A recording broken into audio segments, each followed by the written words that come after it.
Hey, it's Corey, and this is video 2 of the Ukulele Basics series, where today you're going to learn how to play Chasing Cars by Snow Patrol.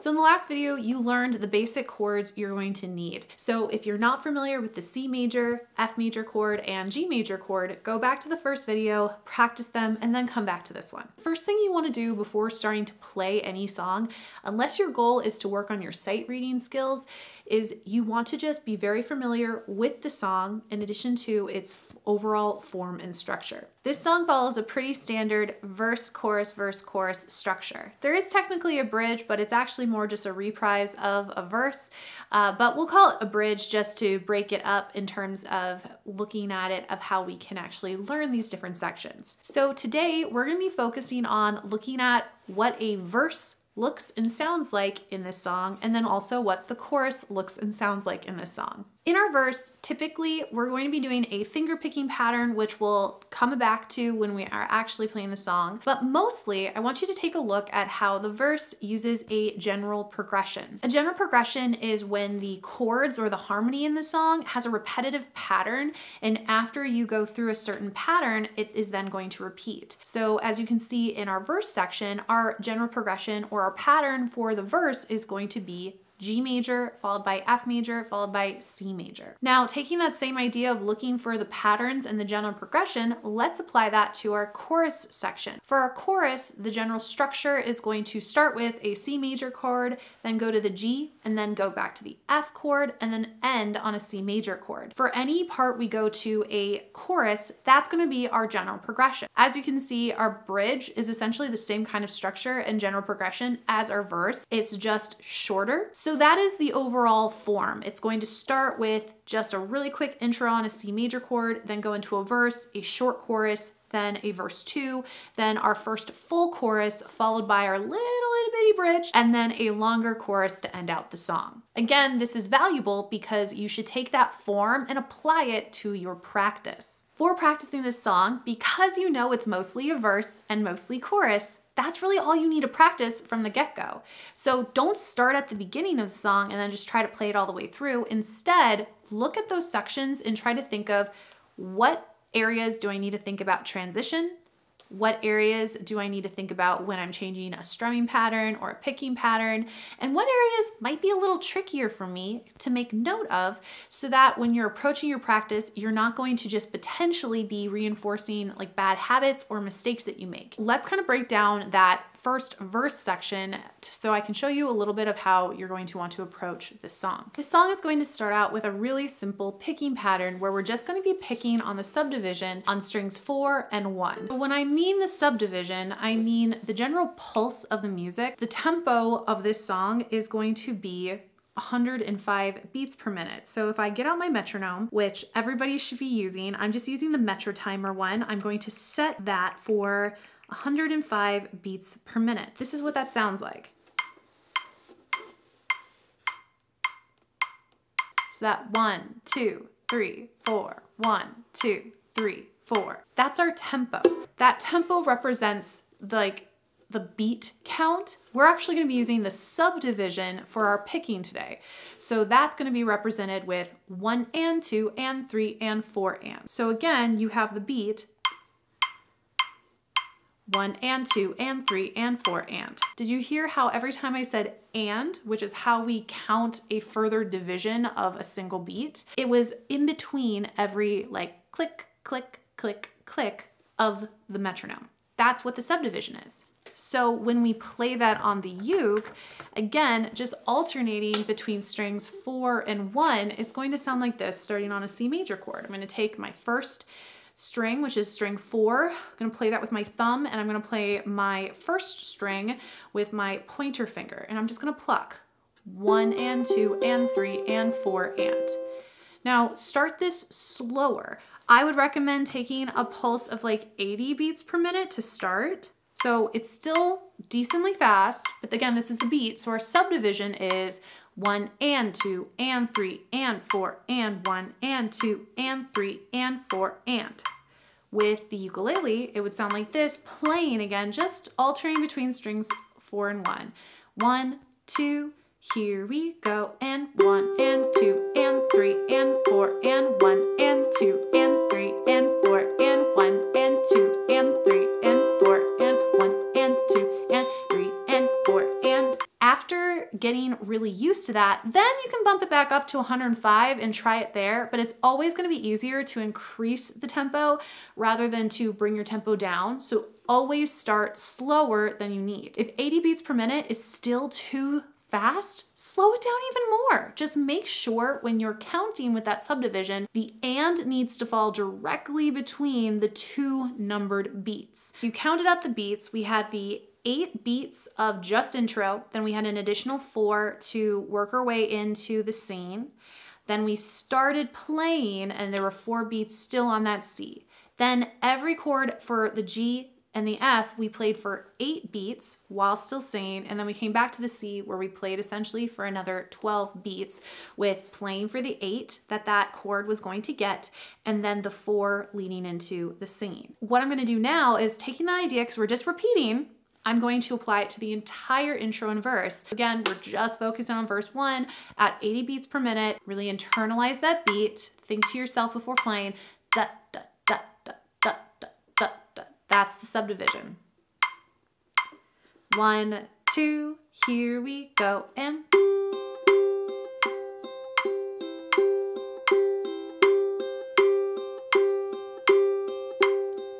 we do it all, everything on our own. Always find that beat, even if you get off. We don't need anything or anyone.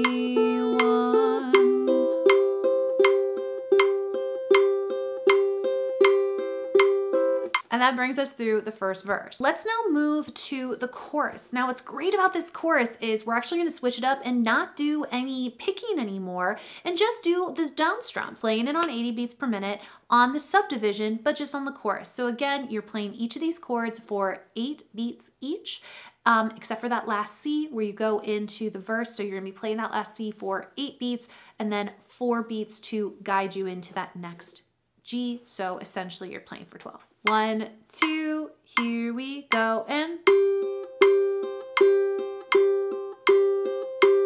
if I lay here, if I just lay here, would you lie with me and just forget the world?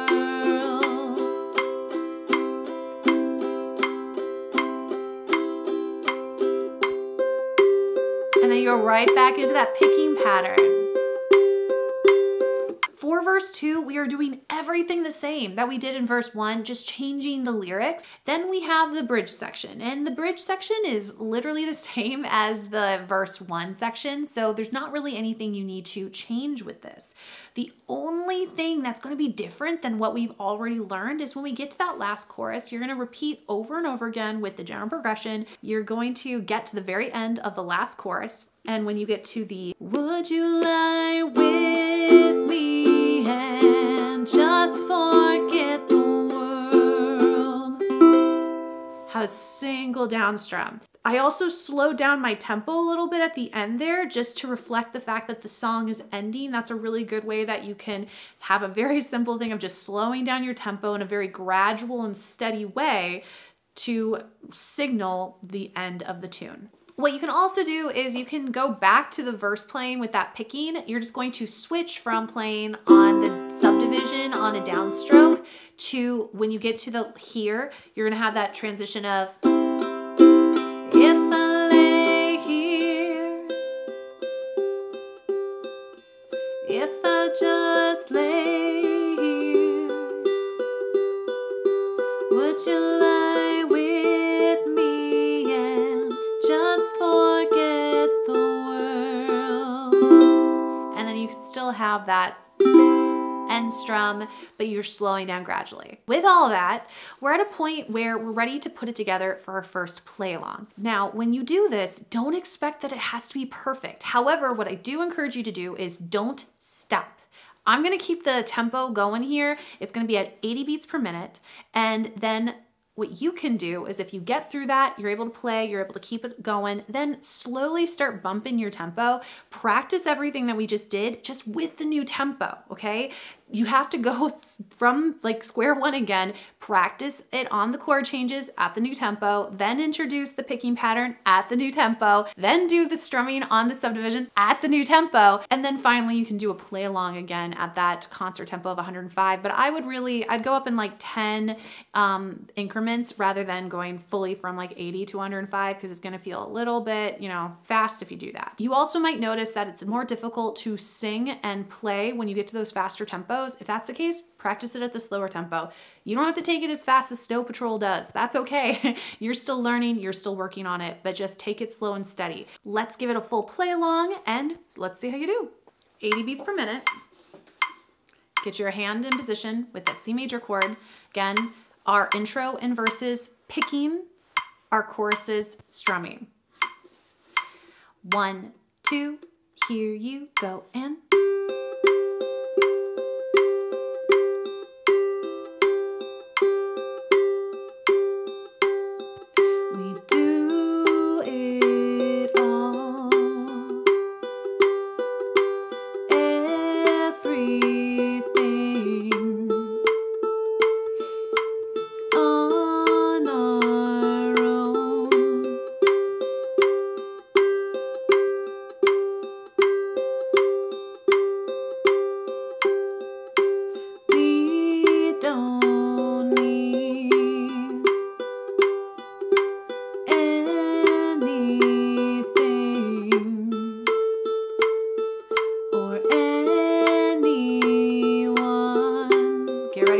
switch now to the strumming on the chorus. If I lay here, if I just lay here, would you lie with me and just forget the world? Get ready for a transition back to picking. And 1, 2, here we go, and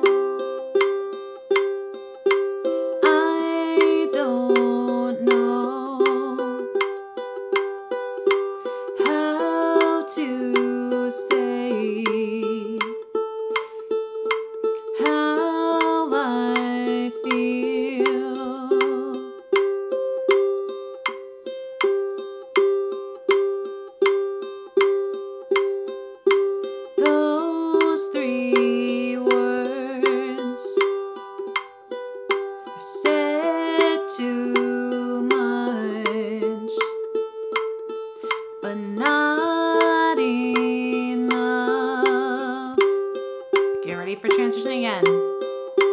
If I lay here, if I just lay here, would you lie with me and just forget the world? Repeat that general progression.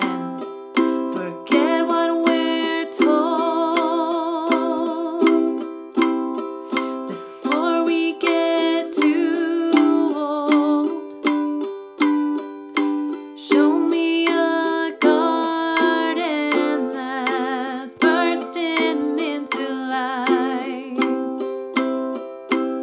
Onto the bridge, but it's basically just a verse. Let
that song broken down. We're going to be repeating this general method of approaching all the other songs in this series, where we're looking at the form, then looking at the general progressions and the harmony and how that works with the melody and playing, and breaking it down into practicing those sections, because by just looking at our verse and our chorus section and being able to exchange out the words, we didn't have to practice too much of this song before we got to our first play along. Now again, getting through and playing it once does not mean it's learned. You have to go through and play a couple times, but it's going to help you have a lot more effective practice time. All right, so that is it for Chasing Cars by Snow Patrol. And our next song is going to be You Are My Sunshine, and we're gonna be looking at a more typical strumming pattern that you might use, but how you can add some weight and extra emphasis and accents to your strum to make a pretty popular strum, or maybe the most popular strum, into something that sounds a little bit different. So I hope to see you there. If you are looking for any of the printouts that are going with this series, you can find all that on my Patreon, and the link is in the description box. But otherwise, have a great day.